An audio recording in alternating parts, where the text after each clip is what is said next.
Hello guys, eto dito na naman tayo. Good evening, good morning kung saan man kayo sulok ng mundo. Sana nasa mabuting kalagayan kayo. So, okay. Tuloy natin ang chika-chika mula sa part 1 natin. Okay. Simple lang guys kasi naka-accreditation tayo, nasa POE tayo, legit tayo. So, ang gagawin nyo lang is PM nyo ako kung sino man ang may gustong mag-apply. Ang kailangan lang natin is yung may passport tayo. Tapos kailangan ready, handa kayo sa pakipagsapalaran dito. Dito sa Singapore kasi safe dito, safe talaga. Hindi ka matatakot, wala kang ikatatakot. Lalo nandito ako. Hindi ko naman sinasabing 100%, pero syempre nandito ako. Hindi ko kayo pababayaan.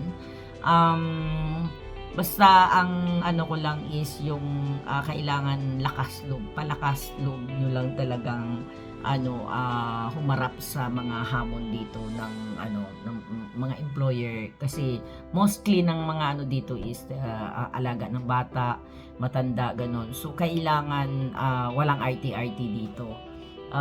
Buo ang isip nyo, buo ang loob nyo. Homesick, kailangan labanan nyo yung mga homesick, ganon. Ganun lang. Sa salary wise ninyo siguro, syempre of course, mas malaking sahod nyo compare dyan sa Pilipinas, kesa dyan sa Pilipinas ay wala yung syempre dito pasapalaran lang, basta sipag, tiyaga at saka panalangin sa Panginoon, yun number 1. Basta kailangan may passport na kayo bago kayo apply sa yung mga ex other country na simple lang mag-info sheet na lang kayo, ganon. Depende kung anong bansa ang inano nyo, kasi syempre alam mo naman may test pa kung ano yung nakaano sa info sheet nyo, pero kasi dito kailangan ang nakalagay sa info sheet nyo is domestic worker. So ayun, basta mag-PM lang kayo at bibigay ko sa inyo yung contact namin dyan sa Pinas. Mababait din sila, so basta yun lang ang ko sa inyo. Kailangan tiyaga, sipag, lakas loob. Basta kailangan malakas ang loob natin. Tsaka ready tayo sa lahat ng hamon. Kasi ang trabaho dito is hindi yung bantay ng bata, yun lang. No. Buo, lahat, all around kayo. So, yun yung mga tapos, nagko-conduct kami ng interview every 6 months. Nasa Pilipinas kami. Kumbaga sa personal interview talaga kami. So, kaya nga itong coming March 22, 23 nandiyan kami sa Pilipinas for interview. So, kung sino may mga gusto, PM lang. Yun lang, sa may mga asawa, kailangan ihanda nyo rin yung asawa nyo na maging kung kasi dito hindi sa lahat ng oras naka 24 hours kayo sa telepono.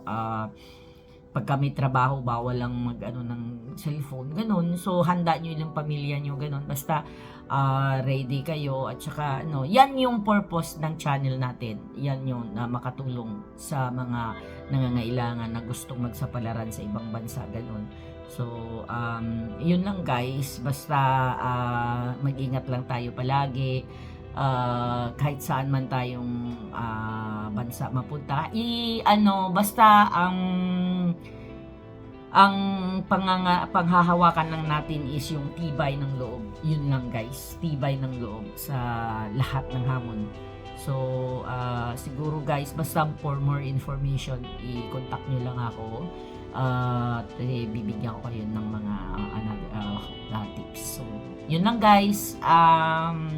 Maraming salamat pala sa pagtitiwala at saka suporta ninyo sa pagmamahal niyo sa sa lahat ng mga nag-subscribe at sa magsa-subscribe pa. Maraming salamat. So hope na maliwanag sa inyo kung ano yung purpose ng ating channel.